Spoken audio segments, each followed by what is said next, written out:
वारंवार लघवीला येण्याच्या समस्येपासून सुटका करण्यासाठी करा हा उपाय. नमस्कार, आरोग्यदायी आयुर्वेद या यूट्यूब चॅनलमध्ये तुमचे स्वागत.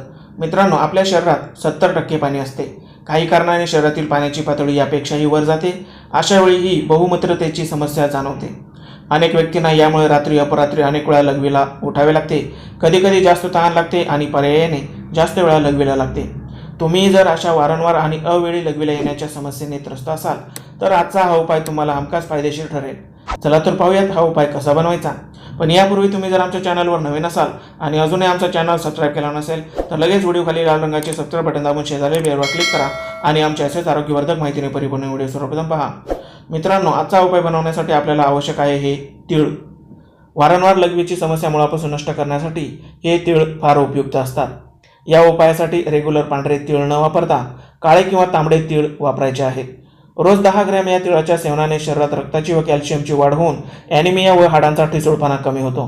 आपण आपल्या उपायासाठी 1 चमचा एवढे तीळ घ्यायचे आहेत. यानंतरचा दुसरा घटक म्हणजे गूळ. गुळाचे सेवन देखील आरोग्यासाठी फायदेशीर असते. यामधील लोह आणि कॅल्शियम रक्तवाढीसाठी आणि हाडे मजबूत बनवण्यासाठी उपयुक्त तर असतातच, पण यामुळे फ्रिक्वेंट युरिनेशनची समस्या देखील नष्ट होते. साधारण 10 ग्रॅम एवढा गूळ आपण बारीक करून घ्यायचा आहे आणि तो या तिळामध्ये मिक्स करायचा आहे.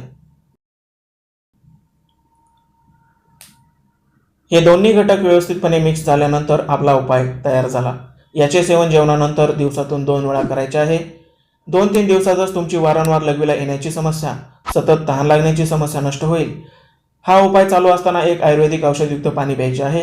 हे बनवण्यासाठी 40 ग्रॅम नागरमोथा चूर्ण 2 लिटर पाण्यामध्ये उकळून ते 1 लिटर शिल्लक राहिल्यावर ते थंड करावे व तहान लागल्यानंतर याचेच सेवन करावे.